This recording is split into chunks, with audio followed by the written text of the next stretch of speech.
Jekk il-Ministru jaħseb li hemm ħafna intrapriżi li qisu ma ġara xejn għalihom, li qisu ma beda xejn għalihom, indubjament li mhuwiex il-każ, indubjament il-biċċa l-kbira sejfier tal-intrapriżi fid-diversi industriji kemm dawk li l-Gvern għażel li jgħinhom.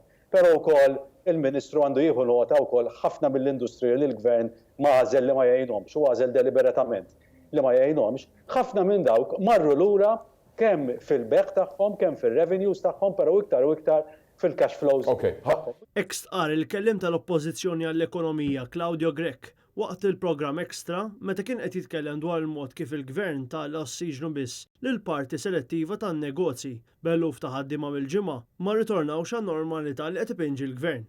Għalhekk, l-Oppożizzjoni tistenna li r-risposta tal-Gvern nhar it-Tnejn għall-kriżi ekonomika għandha tkun dwar kif se jqiegħed lil pajjiż fuq saqajh wara d-daqqa tal-pandemija. Jien qed nuża l-istess analoġija li uża il-Ministru, l-analoġija tal-ossiġnu.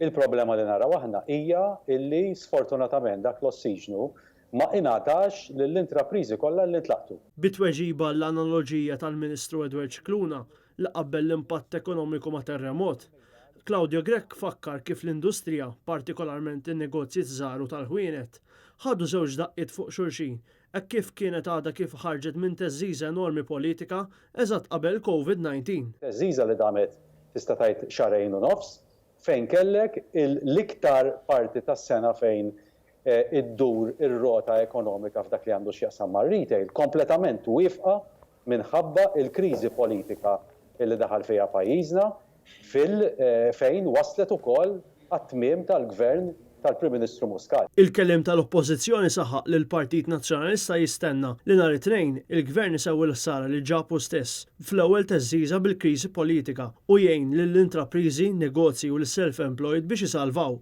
Claudio Grech jittama li l-Gvern nhar it-Tnejn ma jagħtix għajnuna ta' ftit ġimgħat biss bħalma ġara fil-każ tal-wage supplement li se jieqaf nhar it-Tlieta, iżda jagħti indikazzjoni kif l-għajnuna li se jagħti settur biex ikunu jistgħu jippjanaw il-quddiem. Kien hemm indikazzjonijiet minn diversi ministri illi il-wage supplement ħajibqa' sejjer sal-aħħar ta' Ġunju, però għidli inti tajjeb jekk inti employer illum ħadd tistenna sa 8 ta' Ġunju biex tkun taf wara d-9 ta' Ġunju il-Gvern x'ħajjiġi jgħidlek.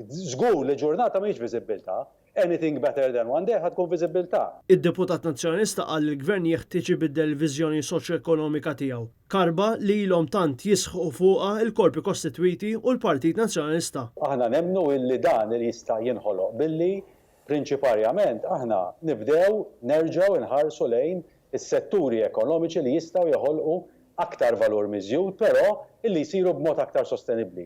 Setturi ekonomiċi li mhux bil-fors iridu jiddependu fuq aktar użu ta' art, fuq aktar użu ta' l-ispazji li aħna għandna tant limitazzjonijiet minnhom, però li nħarsu lejn kif aħna nistgħu niffokaw biex inżidu id-disposable income tal-households Maltin b'jobs aħjar u pagi aħjar. Wara 3 ġimgħat, il-Gvern għandu qasta reazzjoni tiegħu għal proposti li ressaq il-Partit Nazzjonalista u lanqas ikkomunika mal-Oppożizzjoni fuq il-budget li se jressaq il-Gvern nhar it-Tnejn, tant li Ministru tal-Finanzi der li lanqas kien jaf b'xejn. L-ewwel il-kwistjoni tat-task force għalfejn ma ċċettajtux din l-idea tat-task force. Ma nafx ma ċċettaj xejn.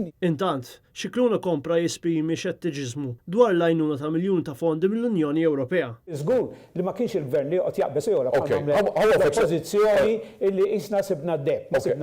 Dan meta l-Unjoni Ewropea se tkun qed tgħin lil pajjiżna bi kważi biljun euro li 350 miljun minnhom huma flus diretti.